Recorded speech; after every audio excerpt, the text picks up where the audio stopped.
विरोधाभासपूर्ण है कि उसकी कुछ समस्याएं निराली हैं और कुछ अन्य देशों तथा महाद्वीपों के समान हैं। फिर भी अफ्रीका की समस्याओं की और विश्व का अधिकतम दाम गया है। बदले में अफ्रीका ने समान समस्याओं के सुलझाने में महत्वपूर्ण योगदान किया है। इस अंत संबंध को संयुक्त राष्ट्र शांति निर्वहन प्रक्रिया United Nations peace keeping activities की गतिविधियों से भली प्रकार से समझा जा सकता है, जहां अफ्रीका के 54 देशों में से लगभग आधे देशों ने संयुक्त राष्ट्र की सहायता उसके विभिन्न शांति निर्वहन प्रक्रिया के संचालनों में अपनी सेनाओं के योगदान से की। वहीं इन संचालनों में से सबसे अधिक अब तक के कुल 56 में से 20 संचालन अफ्रीका के विभिन्न हिस्सों में शामी स्थापना हेतु थे। 10.2 अफ्रीका में संघर्ष के कारण। अफ्रीका में युद्ध, बीमारी, ऋण, भूख और पोषण संघर्ष के विभिन्न रूप हैं। इस संघर्ष के कारण औपनिवेशिक अतीत, उत्तर स्वतंत्रता काल में शासन में राजनीतिक अव्यवस्था, सामाजिक फूट तथा बाहरी देशों के हस्तक्षेप में देखे जा सकते हैं। विश्व राजनीतिक क्षितिज में अफ्रीका के अधिकांश देश अपेक्षाकृत नए हैं। 1945 में नवस्थापित संयुक्त राष्ट्र में अफ्रीका से केवल 4 देश सदस्य बने थे। उपनिवेशवाद उन्मूलन की प्रक्रिया की तीव्रता के साथ अफ्रीका में 25 देश नामीबिया से इरिट्रिया और अल्जीरिया से जाम्बिया तक स्वतंत्र हो गए। कुछ अफ्रीकी देश जैसे कीनिया, कांगो, घाना तथा जाम्बिया को औपनिवेशिक शासकी से बिना शस्त्र उठाए स्वतंत्रता मिल गई, लेकिन अल्जीरिया, अंगोला, नामीबिया तथा जिम्बाब्वे के लोगों को सशस्त्र संघर्ष लड़ना पड़ा। फिर इन देशों को जिन समस्याओं का सामना करना पड़ रहा है उनमें से कुछ औपनिवेशिक काल की विरासत हैं। इसका सबसे अच्छा उदाहरण अधिकांश अफ्रीका में मनमाने तौर पर बनाई गई सीमाएं हैं। यदि आप अफ्रीका को राजनीतिक मानचित्र को देखें तो अल्जीरिया, चार मित्र, इथियोपिया, लीबिया, माली, मॉरिटेनिया, नामीबिया, सोमालिया, सूडान आदि अनेक देशों की बनाई गई सीमाएं आपका ध्यान आकर्षित करेंगी। इस मनमाने और अस्पष्ट सीमांकन ने कई मामलों में समस्याओं को जन्म दिया। उदाहरण के लिए तंजानिया तथा युगांडा, इथियोपिया तथा सोमालिया और कुछ समय पूर्व इथियोपिया और इरिट्रिया के बीच सीमा संघर्ष हुए। सीमाओं ने कई सामाजिक तथा जातीय समूहों को राष्ट्रीय सीमाओं के आर पार छोड़ दिया। इसके साथ साथ नए राज्य जातीय मतभेदों को समाप्त करने और अल्पसंख्यक समूहों को मुख्य धारा में सम्मिलित करने में असफल रहे। परिणाम स्वरूप अनेक देशों में सामाजिक विक्षोभ फैला, जिसे एक देश से दूसरे देश में शरणार्थियों के प्रवाह में प्रायः देखा जाता है। वर्तमान में संयुक्त राष्ट्र के आकलन के अनुसार अफ्रीका में सभी अन्य महाद्वीपों की तुलना में से अधिक 1 करोड़ शरणार्थी हैं। कुछ मामलों में तो जातीय राष्ट्रवाद ने पृथकतावादी आंदोलनों को जन्म दिया। इस प्रकार के पृथकतावादी आंदोलनों का कांगो में, कटंगा तथा नाइजीरिया के बिना प्रांतों में बुरी तरह से दमन किया गया। वर्तमान में सूडान भी इसी प्रकार की समस्या कर रहा है। आर्थिक एवं सामाजिक विक्षेपण भी अफ्रीका में संधि के लिए उत्तरदायी तत्व है। बाल मृत्यु, चाइल्ड मोर्टालिटी की ऊंचा दर के साथ साथ शीत के अभाव के कारण भी संघर्ष बढ़ा है। आकलनों के अनुसार अफ्रीका में 1990 के दशक में सशस्त्र संघों में 10 गुना ज्यादा मौतें एड्स के कारण हुई। एड्स के कारण विषा में निराश्रित होने वाले बच्चों में 90% अफ्रीका में मिलते हैं। भूगुणवत्ता में कमी तथा निर्वनीकरण के कारण अमेरिका के हॉर्न तथा अन्य भागों में पिछले 2 दशकों में निरंतर अकाल तथा भूख से मौत हुई। यह बतलाया गया कि उपसहायी अफ्रीका के 23 देशों को गृह युद्ध, सूखा, आंतरिक विस्थापन तथा आर्थिक विनाश के कारण आपात अन्न सहायता की आवश्यकता पड़ी थी। अफ्रीका में अनेक लाभकारी खनिज संसाधनों के उपलब्ध होने के बावजूद प्रशिक्षित जनशक्ति तथा देशी आधारभूत ढांचे का अभाव वहां की आर्थिक गतिहीनता के लिए उत्तरदायी है। इसीलिए इसमें कोई आश्चर्य की बात नहीं है कि विश्व के 48 अल्प विकसित देश अफ्रीका में हैं। उपसहाराई अफ्रीका के अधिकांश भाग में एक दिन की प्रति व्यक्ति आय $2 से भी कम है। सरकारें संसाधन जुटाने में असफल हैं क्योंकि निर्यातों से निर्भर होने योग्य वापसी नहीं मिलती और विदेशी सहायता का कोई महत्व नहीं है। एक तरफ हो विदेशी निवेश नाम मात्र, समस्त भूमंडलीय निवेश का 1% का है, तथा दूसरी ओर विदेशी ऋणों में तीव्रता से बढ़ोतरी हो रही है। अभी हाल ही के आकलनों के अनुसार पिछले 3 दशकों में अफ्रीकी देशों के द्वारा प्राप्त ऋण में 10 गुना वृद्धि हुई है। 1970 के दशक में $35 करोड़ ऋण था, जो कि 2000 में बढ़कर $400 अरब हो गया। संयुक्त राष्ट्र के महासचिव कोफी अन्नान, जो कि घाना नामक अफ्रीकी देश के नागरिक है, कहा कि अफ्रीका में संघर्ष के कारणों को पर्याप्त से संवेदित करने, शांति सुनिश्चित करने के लिए समुचित कार्य न करने और संघोषित दिन के लिए दशाएं निर्मित करने की हमारी निरंतर असफलता के लिए विश्व उलदाई है। अफ्रीका एक भागीदारी तथा उतावी राजनीतिक व्यवस्था विकसित करने में भी असफल रहा है। नाइजीरिया, बुंती, सिएरा लियोन आदि देशों में सैनिक तानाशाहियों ने लोकतांत्रिक शासकों को एवार्ड फेंका और कुछ अन्य देशों में एकदलीय तानाशाही ने लोकतंत्र पर रोक लगाई। परिणाम स्वरूप विपक्ष का दमन हुआ। न केवल विरोध के अधिकार का बल्कि पुरुषों, स्त्रियों एवं बच्चों के मानव अधिकारों का बड़े व्यापक स्तर पर हनन हुआ। इससे जनता भड़क उठी और उसने शासक समूहों से लड़ने के लिए शस्त्रों का सहारा लिया। आधिकारिक तथा गैरकानूनी स्रोतों से शस्त्र खरीदने के लिए निवेश किए गए।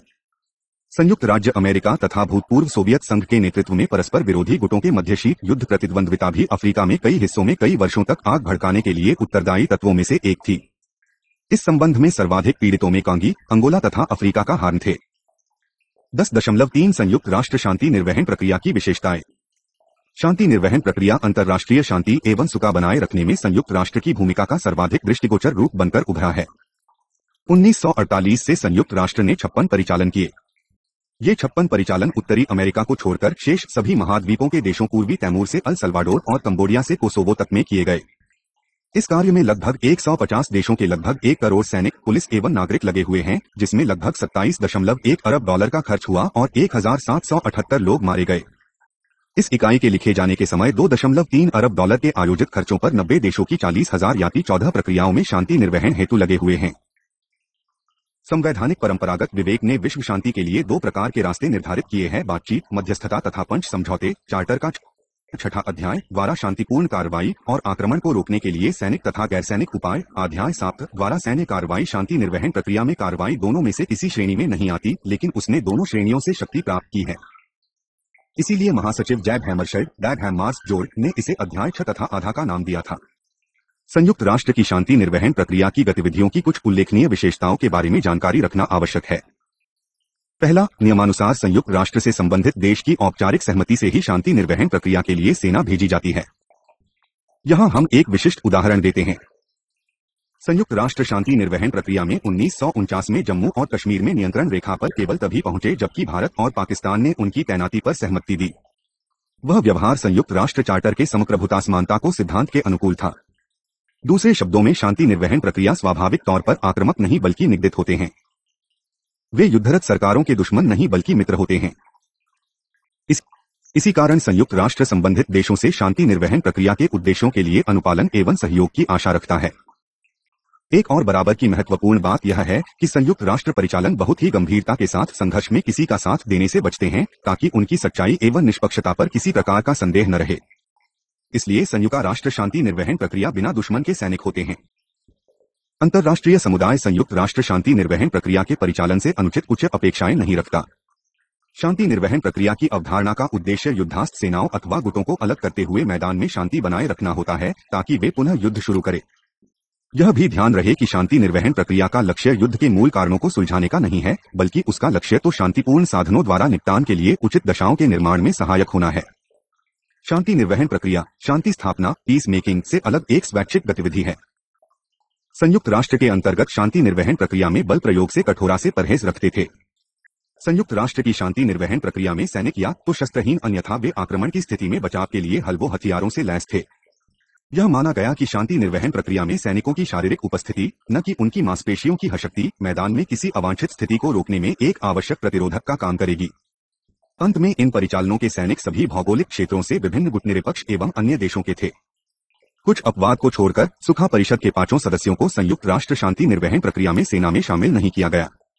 इसका कारण शीत युद्ध के वातावरण से उत्पन्न मजबूरियों थी। 10.4 शीत युद्ध के दौरान कार्रवाई। शीत युद्ध काल के दौरान शांति निर्वहन प्रक्रिया संयुक्त राष्ट्र की एक प्रमुख गतिविधि थी, लेकिन यह ध्यान रखने योग्य है कि उसकी अधिकांश गतिविधियों का केंद्र अमेरिका नहीं बल्कि एशिया था।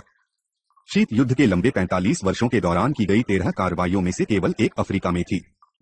इसका अर्थ वह नहीं है कि उन दिनों के दौरान अफ्रीका ने शांति के लिए किसी खतरे को अनुभव नहीं किया। इसका अर्थ यह भी नहीं है कि एकमात्र शांति निर्वहन प्रक्रिया की कार्रवाई किसी भी रूप में महत्वहीन थी।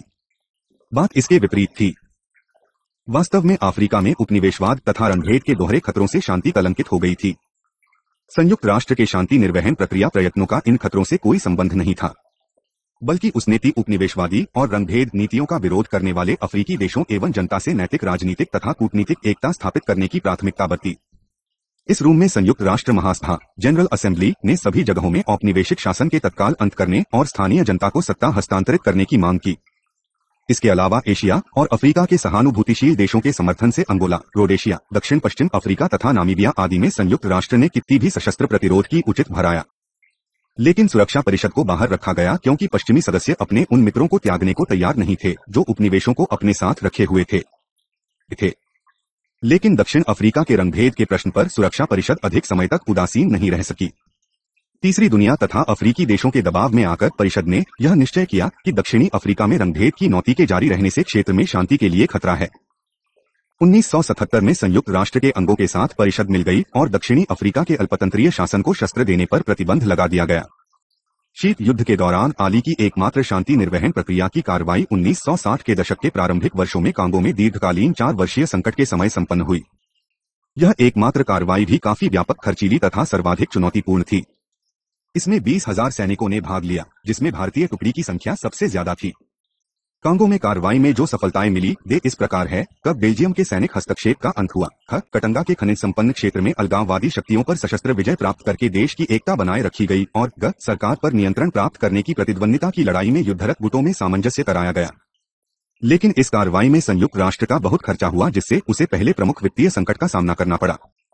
इसके अलावा संयुक्त राष्ट्र शांति निर्वहन प्रक्रिया में लगे सैनिकों तथा संयुक्त राष्ट्र महासचिव बैग हैमरशल्य, जिनकी एक विमान दुर्घटना में मृत्यु हो गई थी, की निष्पक्षता पर प्रश्न उठाए गए और कांगो के संबंध में अफ्रीकी एकता के लक्ष्य को नुकसान हुआ। 10.5 शीत युद्धोत्तर काल, चुनौती तथा प्रतिक्रिया।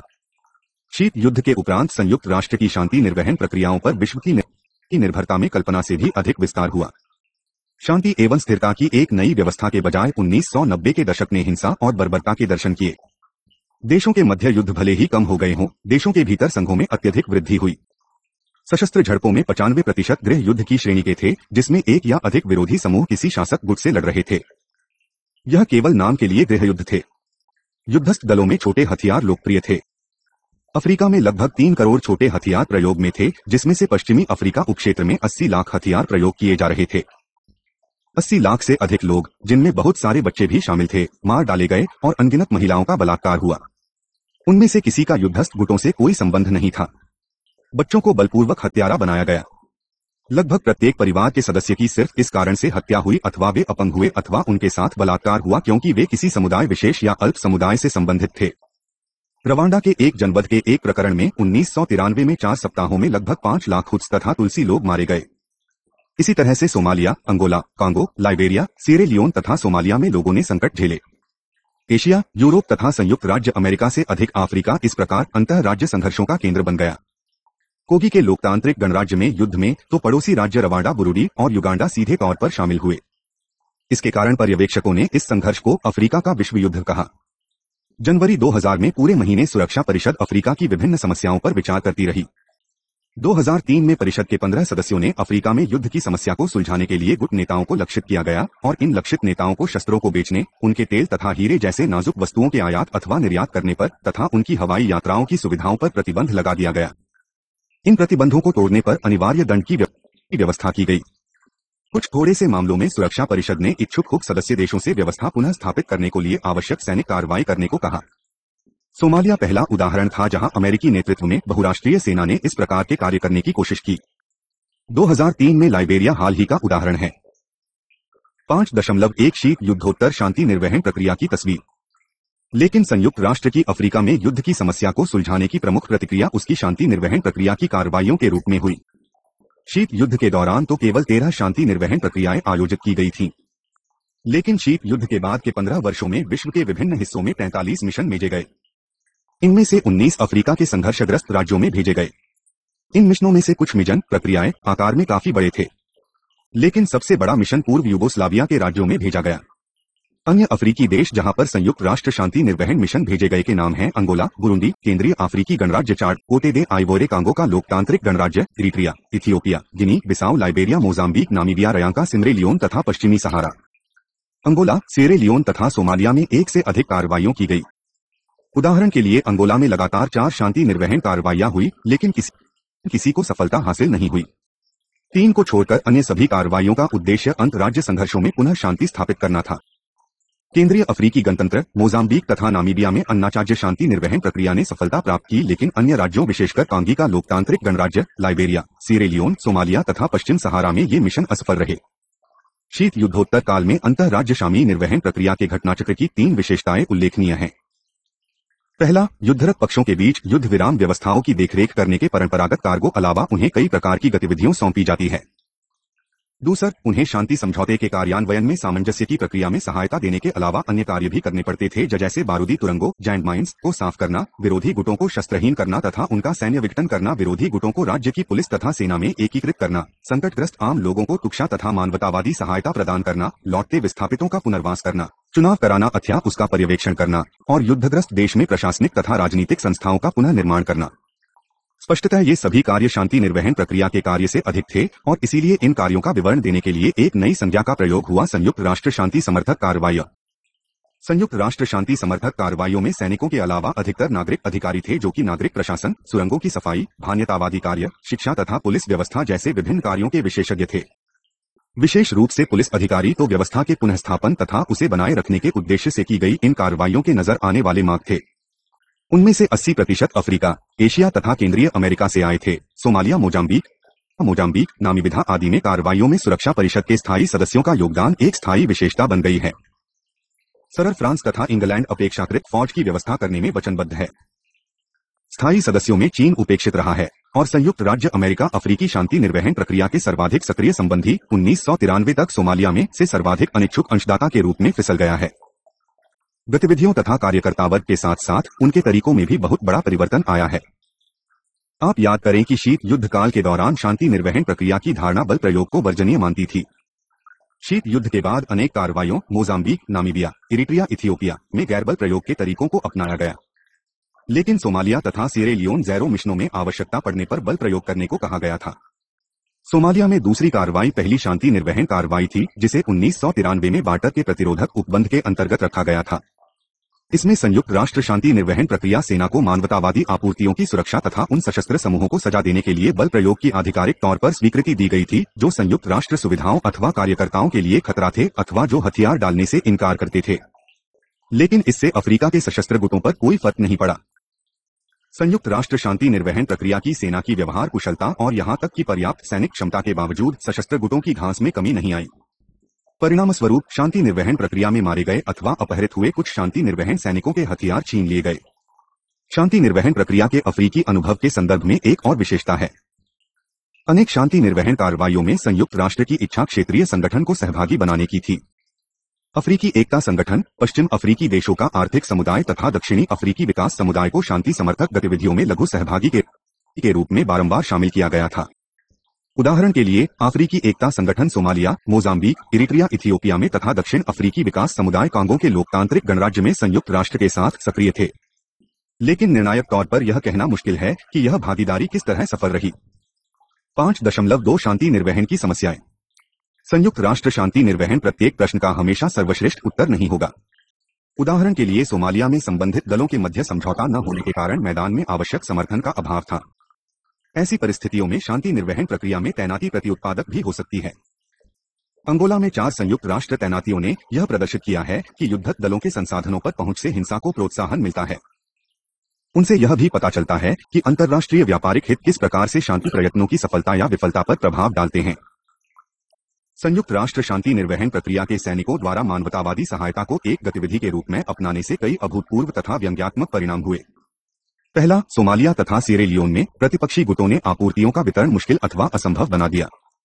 यह भी प्रवृत्ति विकसित हुई कि सहायता आपूर्तियों को विरोधी गुट अपने उद्देश्य के लिए छीन लेते थे और भोजन को भूखे नागरिकों की वफादारी प्राप्त करने का हथियार बना लेते थे। मानवतावादी कार्यकर्ताओं ने शांति निर्वहन प्रक्रिया के सैनिकों के साथ काम किया, लेकिन उन्हें उनसे अलग स्वतंत्र होकर भी काम करना पड़ा ताकि वे भूखे नागरिकों तक पहुंच सके और मानवतावादी सिद्धांतों की रक्षा कर सकें। इसी से संबंधित एक और बात ध्यान रखने की है कि संयुक्त राष्ट्र शांति निर्वहन प्रक्रिया के सैनिक उन स्थितियों का सामना करने में असफल रहे जबकि युद्धकर्ताओं ने गैर युद्धकर्ताओं को मानवकवच को रूप में इस्तेमाल किया। ग्रेट लेक्स के क्षेत्र में बड़ी संख्या में रवांडा शरणार्थियों के पड़ोसी देशों में संचालन उन देशों तथा रवांडा की नई सरकार के लिए एक अस्थिरता का तथ्य बन गया। संयुक्त राष्ट्र शांति निर्वहन प्रक्रिया के सैनिकों द्वारा अपने कार्यों को दूसरों को सौंपना जन समस्याओं का रामबाण इलाज नहीं है जिनका के सामना कर रहे हैं। क्षेत्रीय संगठनों के समक्ष राजनीतिक, संरचनात्मक, वित्तीय अथवा योजना संबंधी सीमाएं हो सकती है। कई बार उनके सदस्य राष्ट्रों की निष्पक्षता अथवा निरपेक्षता पर ऐतिहासिक, राजनीतिक या आर्थिक कारणों से प्रश्न उठाए गए। सिएरा लियोन तथा लाइबेरिया में नाइजीरिया की भूमिका इसका एक अच्छा उदाहरण है। 7.1 प्रस्तावना। उपनिवेशवादियों से राजनीतिक शक्ति और आर्थिक संसाधनों पर नियंत्रण को छीनकर उन्हें जनता को सौंपने के उद्देश्य से अफ्रीकी राष्ट्रवादी राजसत्ता प्राप्त करना चाहते थे। उनका विश्वास था कि राज्य अफ्रीका में विकास का सूत्रपात करेगा। उन्होंने जनता के प्रामाणिक प्रतिनिधित्व होने के अपने दावे को स्थापित करने के लिए राजनीतिक समर्थन जुटाया। राष्ट्रवाद और विकास के लक्ष्यों की प्राप्ति में राज्य की स्थिति केंद्र में थी। संघर्ष का उद्देश्य शक्ति को बनाए रखने के लिए निरंतर संघर्ष था। स्वाधीनता प्राप्ति के पश्चात अफ्रीकी नेताओं के समक्ष जनता की सामाजिक एवं राजनीतिक आवश्यकताओं की पूर्ति करने का कठिन कार्य था। प्रारंभिक दशकों में अफ्रीकी राज्य स्वाधीनता संग्राम में निहित तथा व्यक्त लोकतांत्रिक शासन के आदर्श तथा आर्थिक विकास के आश्वासन की मान्यताओं की पूर्ति की जनाकांक्षाओं के बीच डगमगा रहे थे। लेकिन इन जनाकांक्षाओं की पूर्ति असंभव थी और यह बात कई अफ्रीकी देशों को बहुत जल्दी पता लग गई। स्वतंत्र सरकारों की विरासत में प्राप्त सरकारी संरचना कमजोर थी और उनमें टिकाऊ क्षमता का अभाव था। फिर भी सरकारी से सामाजिक सेवाएं उपलब्ध कराने तथा आर्थिक अवसंरचना को वितरित करने की आशा की गई। नवोदित राज्यों के लिए निर्मित संविधान औपनिवेशिक राज्य की राजनीतिक व्यवस्था से भिन्न थे। स्वाधीनता के पश्चात एक दशक के भीतर ही विरासत में प्राप्त विभिन्न संवैधानिक व्यवस्थाओं में इतने व्यापक तथा बारंबार परिवर्तन हुए कि उनकी पहचान ही मुश्किल हो गई। उन अफ्रीकी देशों को छोड़कर जहां पर कि सैनिक शासन स्थापित हुआ, शेष सभी देशों में कार्यपालिका एवं विधायिका निकाय, संगठित दल तथा समूह, प्रादेशिक प्रशासन एवं न्यायपालिका के उपकरण और यहां तक कि स्थानीय स्वशासन संस्थाएं जैसी व्यवस्थाएं विद्यमान थीं। लेकिन हम जानते हैं कि उनकी कार्य पद्धति बिल्कुल ही भिन्न थी। समय के साथ साथ प्रशासन, सेना एवं राजनीतिक दलों की भूमिका तथा चरित्र में स्पष्ट परिवर्तन हुए। इस इकाई में हम इन तीनों संस्थाओं के बारे में चर्चा करेंगे।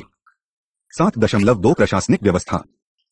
वर्तमान अफ्रीकी प्रशासनिक व्यवस्था के बीज औपनिवेशिक व्यवस्था में मिलते हैं, लेकिन अफ्रीका के इंग्लैंड तथा फ्रांस के औपनिवेशिक राज्यों की प्रशासनिक व्यवस्थाओं में अत्यधिक भिन्नता थी। अंग्रेजों की नागरिक सेवा संरचना सौम्य थी जबकि फ्रांसीसी व्यवस्था अशिष्ट थी। इन भिन्नताओं के कारण दोनों सेवाओं की मिंग राष्ट्रीय परंपराओं में निहित थे। अंग्रेज स्थानीय शासन पर विश्वास करते थे जबकि फ्रांसीसियों ने केंद्रीयकरण लागू किया। अंग्रेजों ने लॉर्ड लगवर्ड को अप्रत्यक्ष शासन के सिद्धांत पर विश्वास किया, जिसके अनुसार नवीन अर्जित प्रदेशों में शासन करने का सर्वाधिक उपयुक्त तरीका जनता पर प्रत्यक्ष तौर पर शासन करने की बजाय तत्कालीन राजनीतिक सत्तावानों के जरिए काम करने का था। इसके विपरीत फ्रांस की प्रत्यक्ष शासन पद्धति ने तत्काल राजनीतिक संगठनों के महत्व को कम कर दिया। इसका प्रतिमान नौकरशाही राज्य की फ्रांसीसी अवधारणा से लिया गया था, जिसके अनुसार प्रत्येक स्तर पर अधिकारियों की नियुक्ति होती थी। प्रत्येक स्तर सोपानिक आधार पर उमरी स्तर और अंतः साम्राज्यवादी सरकार से संबद्ध था। इस तरह से फ्रांसीसी अफ्रीकी राज्यों के गवर्नर जनरल पर पेरिस का नियंत्रण था। विभिन्न प्रादेशिक गवर्नर संबद्ध गवर्नर जनरल के अधीन थे। इसी तरह से क्षेत्रीय कमांडेंट डी सर्कल के अधीन प्रधान कैंटन अधिकारी शेफ डी कैनियन था और उसके अधीन प्रधान ग्रामीण अधिकारी शेफ डी विलेज था। कमान की इस श्रृंखला में आदेश ऊपर से नीचे की ओर जाते थे, जिसमें प्रतिपुष्टि नहीं थी और न ही पहल की कोई गुंजाइश। लेकिन सभी अफ्रीकी प्रशासन न्यूनाधिक सीमा में स्थानीय शासन की एजेंसी के रूप में देशी सत्ताधिकारियों पर निर्भर करते थे। फ्रांसीसी तथा अंग्रेजी साम्राज्यवादी शासन की नीतियों में मुख्य अंतर यह था कि जहां फ्रांसीसियों का समांगीकरण असिमिलेशन की नीति का अनुकरण करते हुए काले फ्रांसीसियों की व्यवस्था करना था, वहीं अंग्रेजी नीति निर्धारकों के मन में इस प्रकार के समांगीकरण का कोई विचार नहीं था। विरासत में मिली यह भिन्नता स्वतंत्रोत्तर काल में भी दृष्टिगोचर होती है, लेकिन वह भी सत्य है कि दूसरे विश्वयुद्ध की पूर्व संध्या पर दोनों प्रणालियों एक जैसी दिखने लगी थीं। स्वतंत्रोत्तर काल में अफ्रीकी राजनीति की 3 गणनाओं ने प्रशासनिक शासन तंत्र को प्रभावित किया। पहली प्रवृत्ति तो यह थी कि प्रादेशिक क्षेत्र में शक्तियों का अधिकाधिक केंद्रीकरण हो, जिसने देशी घटकों की पारंपरिक स्वायत्तता को कम कर दिया। दूसरी प्रवृत्ति अन्य संगठित संस्थाओं की महत्ता को गौण करते हुए कार्यपालिका शक्तियों के व्यापक विस्तार की थी। इस संबंध में एक समान विशेषता यह भी थी कि एक अकेले व्यक्ति, एक समूह अथवा समाज के विभिन्न घटकों के प्रतिनिधियों के संयोजन में कार्यपालिका शक्तियों का केंद्रीकरण किया गया। तीसरी प्रवृत्ति एक दलीय शासन का कानूनी, संवैधानिक अथवा अन्य साधनों से आरोपण करने की थी। यह बात भी महत्वपूर्ण है कि ये प्रवृत्तियों परस्पर छाई हुई थी और एक दूसरे से मिली हुई थी। इन प्रवृत्तियों के परिणामस्वरूप एक अत्यधिक केंद्रीयकृत प्रशासनिक संरचना का निर्माण हुआ। ऐसी व्यवस्था में नौकरशाही संरचना एकीकृत थी और केवल केंद्र सरकार के प्रति ही उत्तरदायी थी। इस संरचना ने जातीय आधार पर संबंधित समूहों के साथ साथ वास्तविक स्थानीय स्वशासन की आधुनिक संस्थाओं की भूमिका एवं महत्व को नष्ट कर दिया। कई वर्षों तक उत्तर औपनिवेशिक प्रशासन को अनेक चुनौतियों तथा संकटी का सामना करना पड़ा है। स्वाधीनता के पश्चात उपसहाराई अफ्रीका के सामाजिक, आर्थिक एवं राजनीतिक संकट के वास्तविक कारण देशी संस्थाओं एवं प्रबंधक व्यवहार में संरचनात्मक संबंध टूटने के परिणामस्वरूप उत्पन्न हुए संकट में मिलते हैं। इस संकट ने वैधीकरण एवं उत्तरदायित्व के संकट को जन्म दिया, इसलिए लोक प्रशासन के निष्पादन पर बुरा असर पड़ा। नौकरशाहियों पर भी इसका प्रभाव पड़ा। इससे सार्वजनिक संसाधनों का निजीकरण एवं राज्य का विस्थापन हुआ। अफ्रीकी नौकरशाहियों की एक अन्य समस्या व्यापक तौर पर प्रचलित भ्रष्टाचार है। इसीलिए उत्तरौपनिवेशिक प्रशासन पर परिवर्तन के लिए दबाव बढ़ा है। वर्तमान में प्रशासन की संरचना में केंद्रीकरण से विकेंद्रीकरण की और की प्रवृत्ति मिलती है और अब तो विकेंद्रित संघवाद को प्राथमिकता दी जा रही है। सार्वजनिक नीति एवं योजना में भी परिवर्तन हो रहे हैं। केंद्रीकृत योजना एवं एक जैसी नीति निर्माण के स्थान पर अब प्रादेशिक योजना का समय आ गया है। प्रादेशिक योजना पर जोर देने वाले विकेंद्रीकृत एवं प्रादेशिक संघवाद की मांग कर रहे हैं। इसके परिणामस्वरूप पिछले कुछ समय से लोकतंत्र एवं सहचारी स्वतंत्रता एसोसिएशनल फ्रीडम की भोगों का सूत्रपात हुआ है। इस तरह से स्वाधीनता के बाद को वर्षों में प्रशासन की संरचना और कार्यप्रणाली में परिवर्तन हुआ है। अब वह केंद्रीकरण की बजाय विकेंद्रीकरण की ओर अग्रसर है। 7.3 राजनीति में सेना। ब्रह्म दृष्टि में निश्चित तौर पर कहा जा सकता है कि अफ्रीकी सेना राजनीति से बड़ी गहराई के साथ जुड़ी हुई है, लेकिन उत्तर के व्यवहार के संबंध में किसी विशिष्ट प्रतिमान को ढूंढना मुश्किल होगा। कभी तो एक निरंकुश एवं भ्रष्ट शासन को हटाने के लिए उसने सिंहासन पलटा और कभी राजनीतिक शून्यता जिसे राजनीतिज्ञ नहीं भर पा रहे थे के कारण उन्हें सत्ता संभालनी पड़ी। कुछ मामलों में तो सैनिक नेताओं में इस बात पर मतभेद था कि उन्हें राजनीति में हस्तक्षेप करना चाहिए अथवा नहीं, लेकिन सैनिक क्रांति संपन्न करने में सैनिक नेताओं के जो भी उद्देश्य रहे, इतना ही स्पष्ट है कि एक बार जब सेना राजनीति से अलग रहने के सिद्धांत को तोड़ती है तब वह अपने आप को लगभग स्थायी तौर पर असैनिक गतिविधियों में लिप्त पाती है। इकाई के इस भाग में हम अफ्रीकी राजनीति में सेना को वर्चस्व के बारे में उसके चरित्र, निष्पादन, उपलब्धियों एवं सिद्धांतों पर विचार करेंगे। सैनिक हस्तक्षेप के संबंध में दो सिद्धांत अथवा तर्क लोकप्रिय हैं। एक तो सांक्रामिक का सिद्धांत थ्योरी ऑफ अ कॉन्टेजन है, जो यह विश्वास करता है कि एक क्षेत्र में सैनिक क्रांति संपन्न होने से अन्य क्षेत्रों में भी प्रतिक्रिया स्वरूप सैनिक क्रांति हो सकती है। दूसरा षड्यंत्र का सिद्धांत थ्योरी ऑफ कॉन्स्पिरेसी है। यह सिद्धांत असैनिक सरकार के गिरने के पीछे कुटिल साम्राज्यवादी काल को देखता है, लेकिन सभी सैनिक क्रांतिर्थी को इन दोनों सिद्धांतों के आधार पर समझा नहीं जा सकता। परिस्थितियों की जटिलता एवं सैनिक नेताओं के कार्यों को निश्चित करने वाले उद्देश्यों एवं अवसरों को देखते हुए प्रशासन में सैनिक क्रांतियों के एक समान स्पष्टीकरण की कोशिश निष्फल होगी। यहाँ तक कहना अप्रासंगिक न होगा कि केवल कुछ ही अफ्रीकी राज्यों को औपनिवेशिक राज्य से विशाल सेना विरासत में मिली। औपनिवेशिक काल में काफी बाद में अफ्रीकियों को उच्च पदों, कमीशन रैंक पर नियुक्ति हेतु प्रशिक्षण देने के प्रयत्न हुए।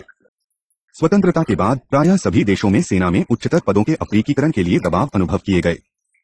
इसीलिए नवीन अफ्रीकी सरकारों ने अपनी सेना के आकार में वृद्धि करने तथा सेना की समस्त श्रेणियों को उत्तम प्रशिक्षण सुविधाएं और वेतनमान देने के लिए तीव्र गति के कार्यक्रमों, क्रैश प्रोग्राम्स की व्यवस्था की। इसके साथ साथ सेना के उच्चतर पदों का भी तेजी से अफ्रीकीकरण हुआ। सेना की संरचना के विचार से इसके 3 महत्वपूर्ण आशय थे। पहला, इससे मध्यम श्रेणी के अफसरों में यह भावना आई कि उन्हें अपेक्षाकृत वंचित रखा गया। दूसरा, असंतुलित आयु संरचना से अनुशासन की स्थापित व्यवस्था कमजोर हुई। तीसरा, सेना में नेतृत्व कनिष्ठ अफसरों के हाथ में छोटी उम्र में आ गया, जिससे उनमें असाधारण रूप से पहल करने की क्षमता विकसित हुई। साधारण शब्दों में इन अधिकारियों में संकट के समय तुरंत कार्रवाई करने की प्रेरणा एवं अवसर विद्यमान थे।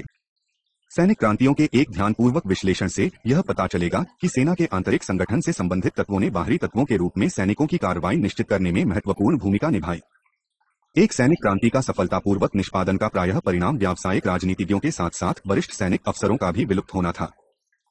एक बार सत्ता में आने के बाद सैनिक शासकों ने सैनिक कर्मचारियों के लिए विशेष प्रावधान करने आरंभ कर दिए।